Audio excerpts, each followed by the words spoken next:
မင်္ဂလာပါရှင်ဒီနေ့ဖတ်ပြပေးစတဲ့ကြပြလေးကတော့မြက်ပန်းစီရီလို့ခေါ်ပါတယ်နော်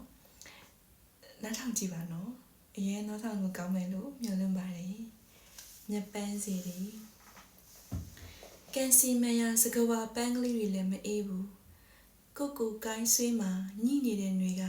မင်းနာမည်နဲ့လားပြက်ပြေးသွားတဲ့ဆုံကိုငေးတယ်12ခုပင်သားလေးလိုချစ်တယ်အပြစ်မှာဘလောက်ပူပူရင်ထဲကအေးတာပဲတိမ်ချင်းချီမိခံဒီမှဆဲလဲတဲ့မှာရွာချလိုက်ရတဲ့ကွဲကွာရလေပြီးတော့မြက်ပန်းစီတွေပန်းစီတွေထုံထားခဲ့တရားမှာကုံသွားတဲ့စကားတွေကိုအမွှေးတိုင်အိတ်ခွန်ကျိုးလေးနဲ့ခြိထားလိုက်ပါတယ်ဘသူမဆိုကြည့်ကွေးရခြင်းကင်းပါစေသူရှိရာအရက်မှာလာကြီးညလည်းတကယ်ပြည့်ပါစေ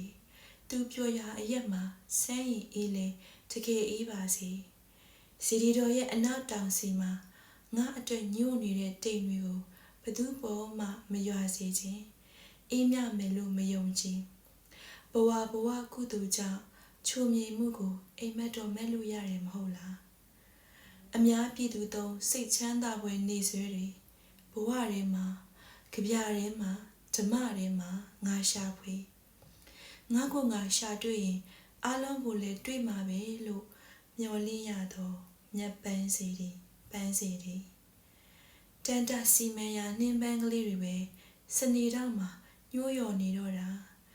မိုးမိထားတဲ့ရင်မြင်တော်ပေါ်မအေးမြနိုင်သူတွေရဲ့ခြေရာကကြည်ကွဲရသူအများကောင်းမှုကြောက်ပြအောက်အထိစိတ်ဝင်နေဖြတ်တန်းလာကြရတဲ့ခေတ်ကဒိုင်နာကတွေ့စီမိသူတွေလိုကားထွက်တာနဲ့ဖနက်ဆွဲလူခံရတာမျိုးမို့ဘဝလမ်းပေါ်မှာကြည်နူးမှုလေးခဏကြာခွဲတယ်တဲပုံစီဒီကလေးအစတပီညူတစ်ခက်နှစ်ခက်နဲ့အသက်ကိုပူဇော်ပြီးသူပြောပါစေဆုတွေတောင်းမိတယ်လက်တော်နရွက်တော်ကျိုးနေတဲ့ရှေးခေတ်စလူတော်အစသူ့အတန်လေးကြားတော်မူမိသလားသူ့ကိုပြန်ခေါ်ပေးပါဖေဟာရှေးရည်စက်အကြောင်းຫນွေလို့ဖွဲ့မိတယ်ခေါင်းလောင်းတန်ကြတိုင်းရှင်တန်ချင်းကိုပွေပြေးနေတဲ့ဆောင်းနှန်းအောက်ခြေကဘဝတွေမှာနေဖို့ညစွာလူအခွင့်အရေးဆိုတာရှိရလားရေမောပဲမေးခွန်းတွေစကားပန်းရောင်ဆောင်တတ်သောမြတ်ပန်းစီသည်ပန်းစီသည်မြေရိုးမှုံလှေငယ်တို့ကန်းဦးမီလို့အိတ်တန်းပြန်ငှက်တွေနှုတ်ဆက်ကြော့မြည်ကျူးတမ်းမှာနေရောင်အိုညှိုးငယ်စွာစေရီရင်မြေမော်လဲလျောင်းအမောဖြီပြေဖို့မသေးကြကြော်ဖြက်လို့ပြီးတဲ့အခါလှပပူပြင်းခဲ့မှုတွေဟာဓမ္မအခြေတော်ရင်းမှာငြိမ်သက်ရစမြဲရင်ထဲလည်းအများကြီးထည့်ပြီးအမြဲတမ်းလွဲလို့မရတော့တချို့ကိုစိတ်အပြင်ဘက်မှာသင်္ကေတနဲ့မှတ်ပြီးလွဲရတော့မြတ်ပန်းစီသည်ပန်းစီသည်အားလုံးကျေးဇူးများတင်ပါတယ်နောက်ပြီးတော့ဖတ်စီခြင်းနဲ့ကြပြလေးရှိရင်လည်း